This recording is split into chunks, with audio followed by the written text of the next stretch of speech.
Hello and welcome back to the Stitch Wish YouTube channel, or welcome if you're new here. Today we're going to be talking about 3D printed goods for knitters.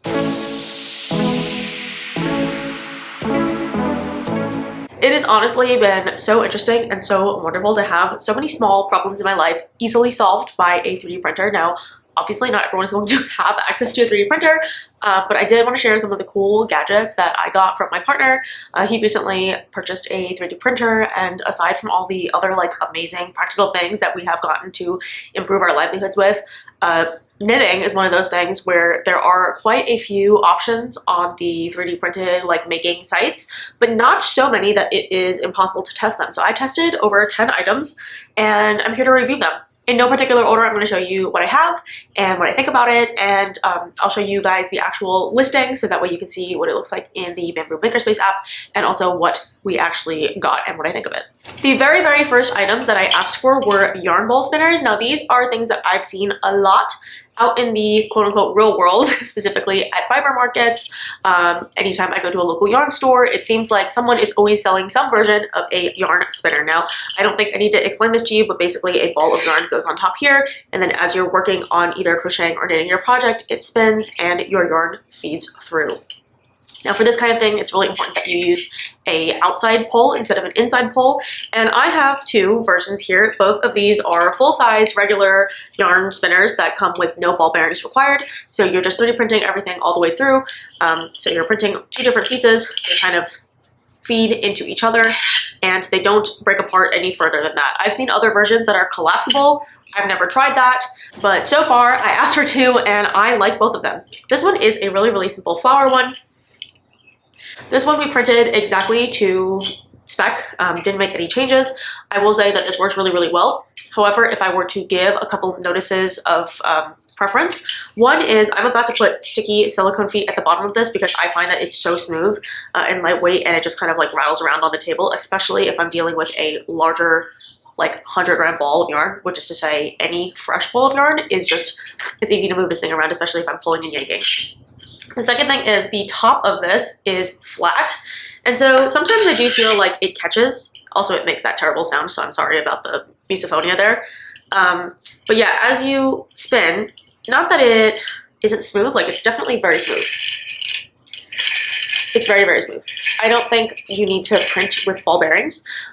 You know, a lot of the yarn spinners do come with ball bearings, but I have not had any issue with it just being like this. But yeah, for me, this works really well. The only thing is, again, that little flat on the top sometimes makes it so the yarn catches, but not always. I just think that it would be great if I had some grippy feet on the bottom, which I do, so I'll stick those on, but they obviously don't come with grippy feet. And if I were to print it again, I would maybe print it slightly larger, but I don't think I need more than two yarn spinners, and certainly not two of the same kind. So if I were to print another yarn spinner, I would do a different one. But I'm totally happy with this one. I think it's really cute, super functional. Because I had those notes on the first one, we decided to go for this beautiful spider printed gorgeous beauty. First of all, look at her. I think the interplay of these shapes is absolutely stunning. But this is a big chunk. Now let's see. We made this one a 150% scale, so we increased it by 50% proportionally, and I think you can see that just on visual inspection alone, you can see just how much more substantial the second one is compared to the first one, and I think that it makes for a much better spinner. And the other thing that contributes to this being a better spinner is that this top has a beveled edge as opposed to a completely stiff, sharp, straight edge. So this curved edge up here definitely makes it so this spins on the axis a little bit better. Now you're dealing with, oh, and this is completely silent. So this one doesn't make any noise when it spins, which is amazing. I love the curves on the edges. I just think it's so elegant. I love this one. I use this one all the time. I use every excuse I can to put my yarn on this yarn ball spinner. I originally had a plan to do a cutesy one and then an edgy one, and those are kind of the two styles I tend to take when it comes to my knitting. I either have really pastel rainbow yarn or I have black, dark, moody yarn. And I was originally satisfied with both and kind of keeping my two personalities separated.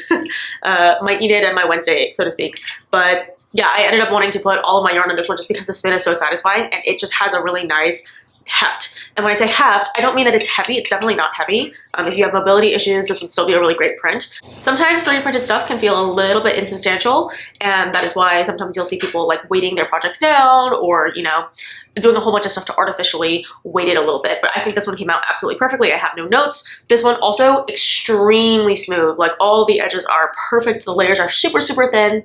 I don't see like anything that I would do to fix it at all. I don't know if this was like a really, really great filament and print job combo, but this filament was cheaper than this filament.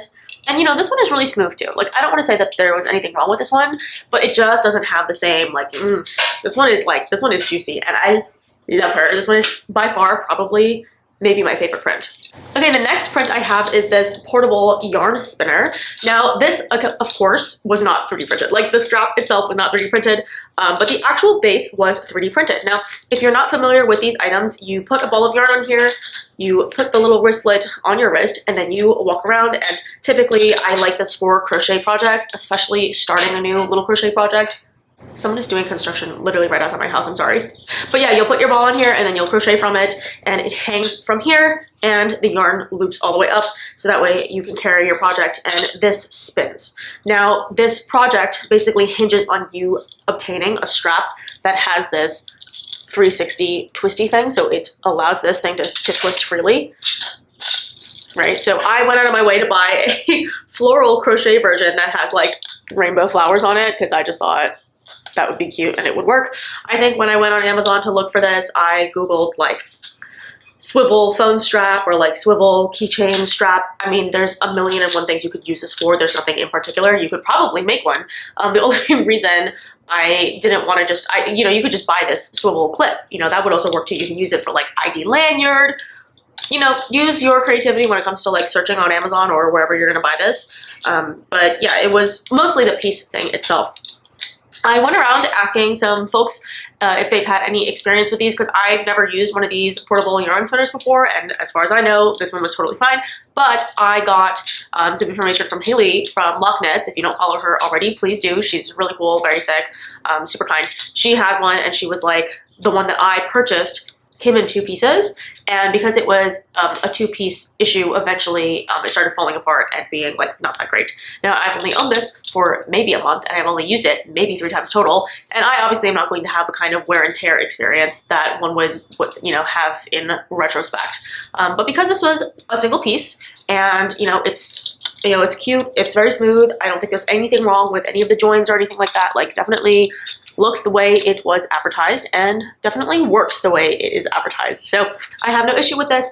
Everything printed really clean. Again, this is that cookie CAD filament, so it's got that like iridescent pearly pink finish.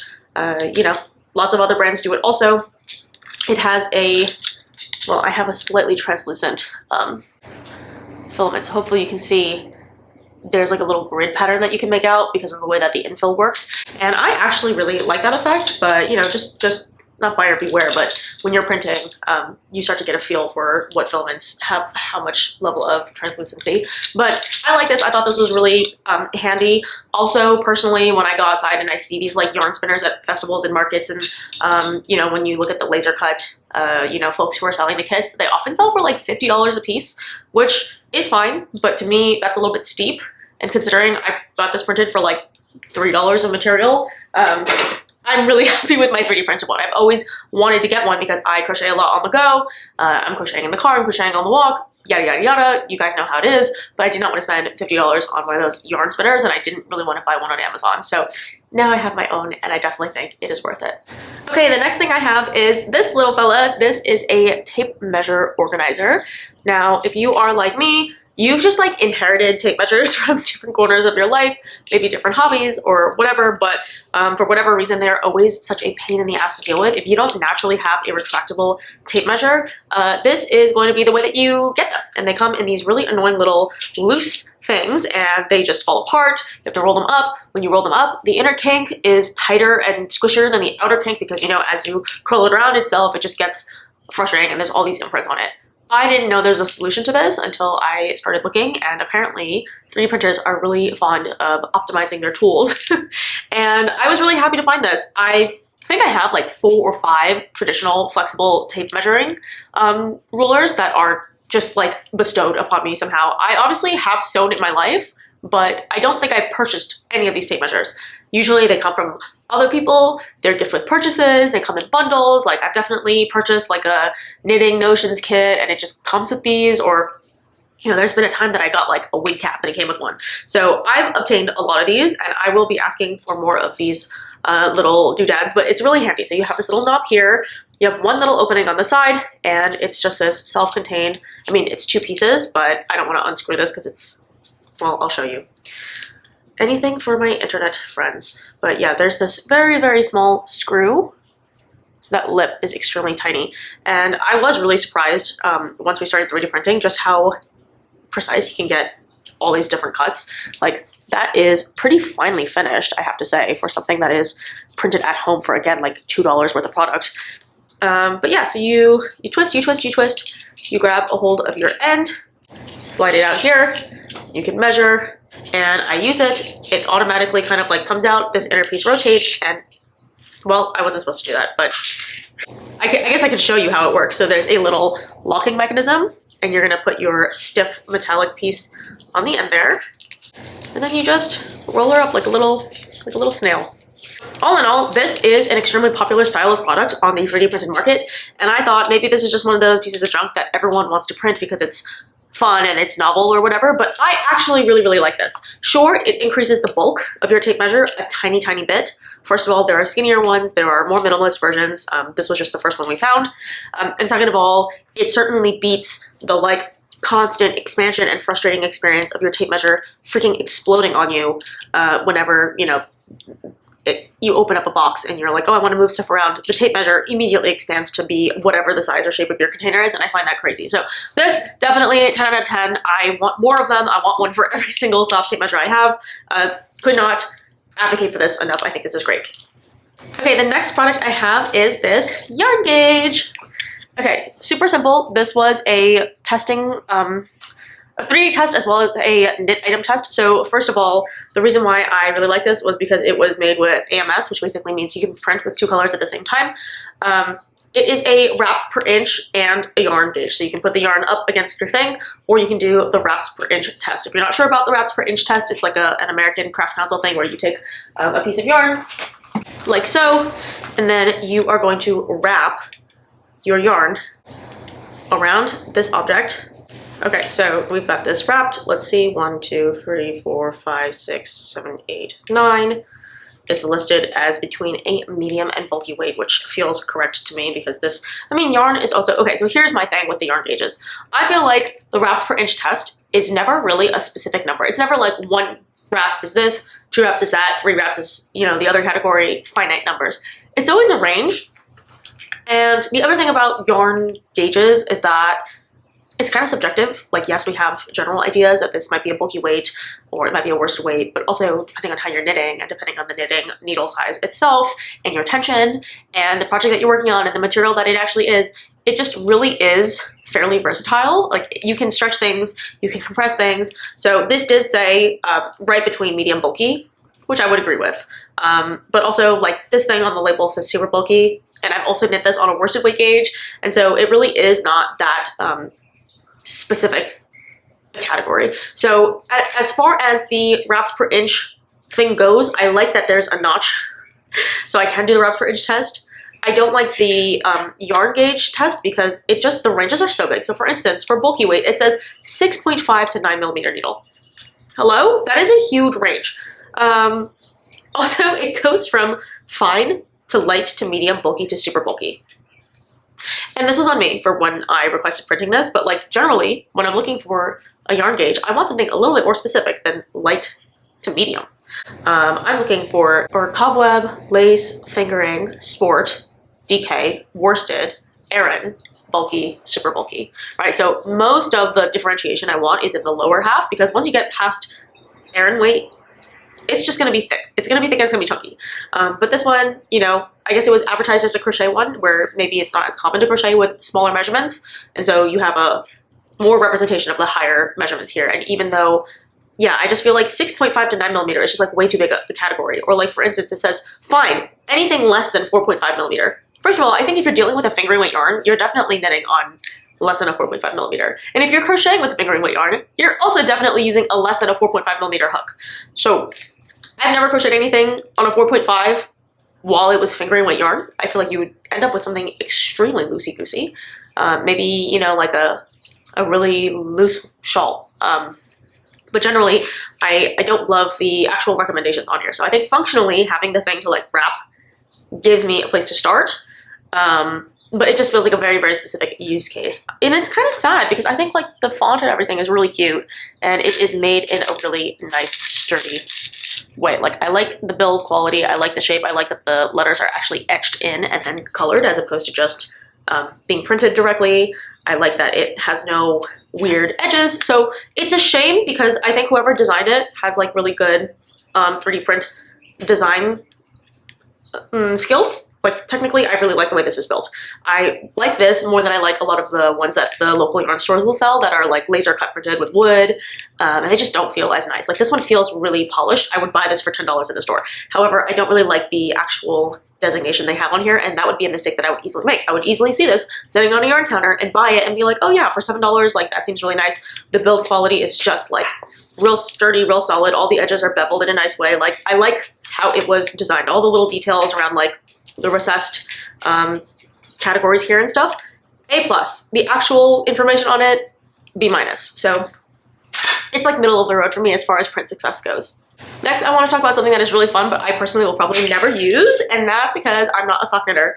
But I keep convincing myself that I could be, and that is 3D printed sock blockers. Now, I am a size 36, and unfortunately, before we had printed this, I didn't realize that it didn't come with a size 36. But I'll show you what the premise of this is. It's really, really cool. You have 2 leg lengths, so you can do a shorty sock, or you can do a nice long sock. I mean, is this really even considered a shorty sock? I feel like a shorty sock would be like an ankle. This is, I guess, your standard sock size. And then at the bottom, I mean, all of these pieces are interchangeable. Probably easier to do if you don't have these like long, increasingly useless nails. You know, you'd think that as you wear the nails, you would get used to them, but actually for me, the longer I wear the nails, the more fucking useless I become because I put off tasks for so long. Anyway, this would be more my size.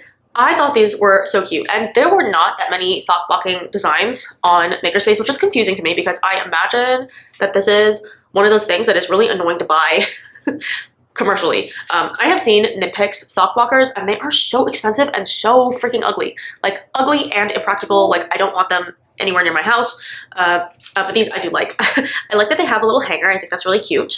I like that you can change out the size instead of having so many different individual like sock sizes. I think that's functionally amazing. What I don't like is one that it doesn't have a 35-36. So I asked the designer to make a 35-36 really nicely and I never got a reply back. So a little sad. I like that the honeycomb allows for lots of airflow. You know, I like the whole like modularity thing. You know, it's a little bit finicky here. And this is not because of my nails, but it is just like not a perfect connection. So, I mean, it does fit, like it fits smoothly. It's more just like the actual experience of like yanking and removing it. I would be a little worried over time. If you have PETG, that might be a little bit better for you. Is it PETG or PETG?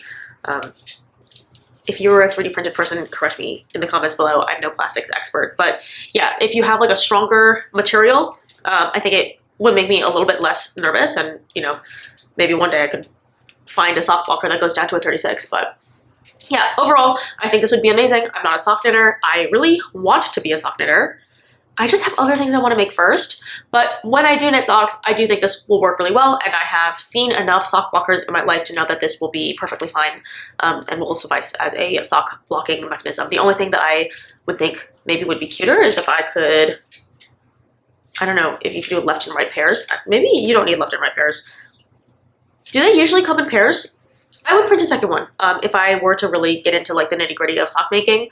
Also, since these are mostly whole and not that much filament, we were able to print this with very, very little material. And if you were curious about the actual sizes, and I do really like that it comes with an extra leg for really long socks. But if you were curious, it has sizes 37-38, 39-40, 41-42, 43-44, and 45-46. So 37 to 46. I feel like that's a pretty good range. Of course, those are EU sizes, and you've got the leg up top. So Really functional. I think this is awesome. I'm glad that I have it. One day I will knit socks and one day I will have one for my size. If you are someone who has smaller feet and then you block your sock to be bigger, will it make the sock not fit you anymore? I mean, part of me is like, surely this won't be that big of a deal. It's like a centimeter difference. But then the longer I think about it, the more I'm like, yeah, but we're worried about like 1 or 2 or 4 stitches on a sock changing the entire fit and comfort level of that like perfectly fitting vanilla sock. So surely blocking it out to be a size that you can barely wear will immediately ruin all of that like super specific shaping that we've done. I don't know, sound off in the comments. I'm not a sock knitter, but I want to be. Next thing I have, I've already previewed, and that is my enclosed yarn bowl. I almost dropped that and shattered it all over the floor. This comes in 2 pieces, this main piece and then this top piece. It's supposed to look like a spool of yarn. I have already talked about this. I love this thing. What did someone say this looked like? I had a question as to whether this was something else. But it is a spool of yarn. It's supposed to be a spool of yarn or spool of thread. There is this little spool thing here. I have no notes about this. I really like this. I like that it's enclosed. That means the yarn can, you know, roll around in here, and then when I need to pull, nothing pops out the top. So generally, I am a big fan of enclosed yarn bowls. I don't know if you can see that design on top. This is just the way that the 3D printing filament went through, like the order in which it was printed, and it creates this nice little starburst design on top. I don't think that that was like necessarily on purpose, or maybe if it was on purpose, but it's subtle enough that you can't really tell. It just creates a nice little design here. You can obviously have it in multiple colors. I might do one in black for black thread, and then, you know, the one little pastel rainbow one.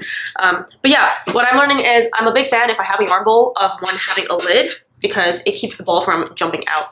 Now I have one that I'm not a huge fan of. So this one I call Shoop, and her face is really cute, but it did have some printing errors. So the ears are just like not very clean. I don't know if you can see this, but like there's a little bit of raggediness there right against my nail, you can see, and a little bit right here. And these top bits are a little translucent, and this section is just not super clean. And that's because you're dealing with a curved edge.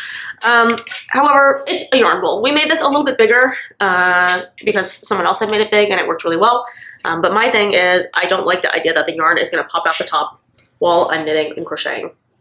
When I use this, I would much rather use a yarn ball spinner. I think this is just a personal preference thing. If you like a yarn bowl, you're gonna like a yarn bowl. If you like a yarn spinner, you're gonna like a yarn spinner. The thing about the yarn bowl is when you're done with your session, you can throw your project into here and everything stays somewhat contained. Whereas with my yarn ball spinners, I feel like they're functionally better for me in terms of like being able to spin the yarn. Obviously I need to be on a flat surface to have it sitting, whereas this can sit in my lap.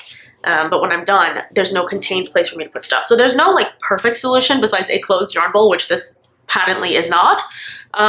And also my complaint is that when I deal with Shoopy here and I'm using it as a yarn bowl and it has a little like yarn bowl tension feeder here, I'm looking at her butt and not her face. And I wanted to look at her face more, and I obviously understand that it won't be cute to like put a hole in her face somewhere. It's just one of those things that I didn't really like functionally think about when I asked for the yarn bowl to be printed.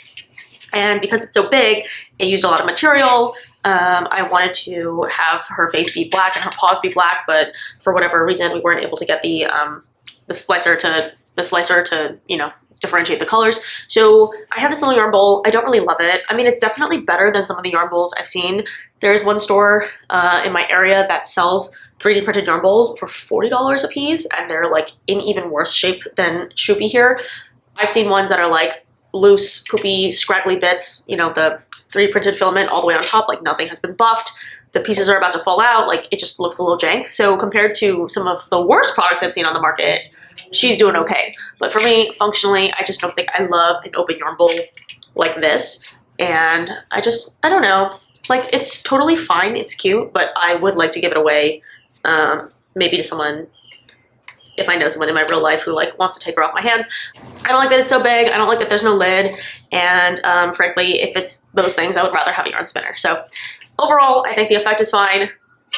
Besides a few of the little printing flaws, which you can't even really, you know, obviously, unless I'm pointing them out to you, you can't really tell. And I really would have preferred for her to be two-toned. But even if I were to paint her, I don't think I would use her that much.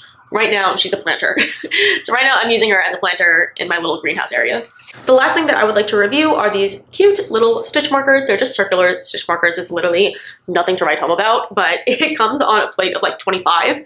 And so I got 25 cute little lilac stitch markers. Actually, I printed this with the rainbow filament, but because you use so little of the filament, they all ended up printing purple, which is hilarious. But yeah, just a bunch of basically Cheerios. Really simple. You know, no fuss, but because this is such a simple item, I actually really enjoy it as a 3D printed object. This is a classic version of something that like I just don't feel like I would want to pay any more for. I am notorious for being someone who loves using jump rings as stitch markers because jump rings are metallic. They are kind of like, they catch the light a little bit, and they're cheap. You can buy them in abundance. You can get them in all different sizes. But my thing with the jump rings is that they do have that tiny little lip. Now, I don't really find that it ever causes an issue because usually you're dealing with a yarn that is proportional to the size of lip that there is, but seeing that these are 3D printed in one piece, they obviously have no lip. I like them. They are the perfect size. Whoever designed them obviously knew what they were doing because they're not too thick nor are they too thin. You know, they're pretty smooth all the way around. They don't have, I wouldn't say that they have beveled edges per se, but they're not particularly sharp, so these work really well. What I will say, however, is that these are an exact dupe, one-to-one dupe of the ChiaoGoo stitch markers that come in your ChiaoGoo lace tip sets. I don't know how familiar people are with the ChiaoGoo stitch markers. They are sold for an astronomically high price. Like, truly, I feel like it's almost a little bit, like, don't insult me. They're ugly, and they're expensive, and they're literally just plastic. So I don't really understand how they can, like, I understand the needles, you know, like, they're machined in a certain way and the cords are proprietary, you know, whatever, blah, blah.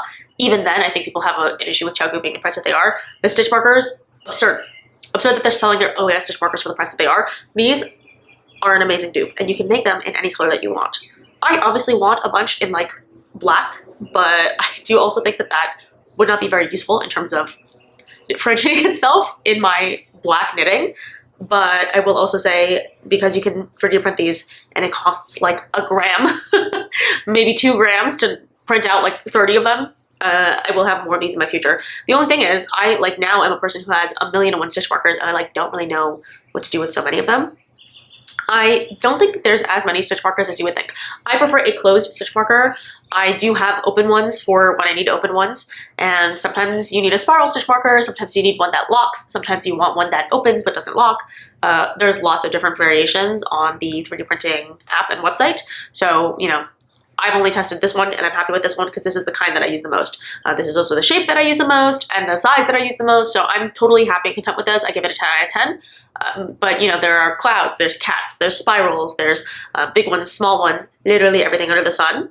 So yeah, this one, ending on a high note, I would definitely say 10 out of 10, would print and will print again.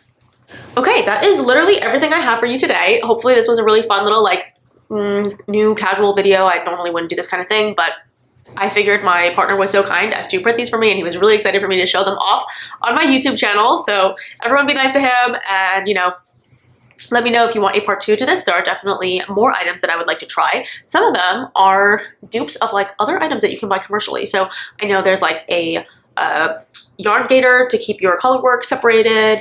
There's all kinds of like gauge measurement tools. There's rulers. There's all kinds of cool nifty gadgets that I have declined to purchase in person because I want to save my coin for yarn, you know what I mean? But if I have a 3D printer and a man who will print it for me, I will do so. Let me know what you guys think. If you are a 3D printer / fiber artist, let me know what items piqued your interest.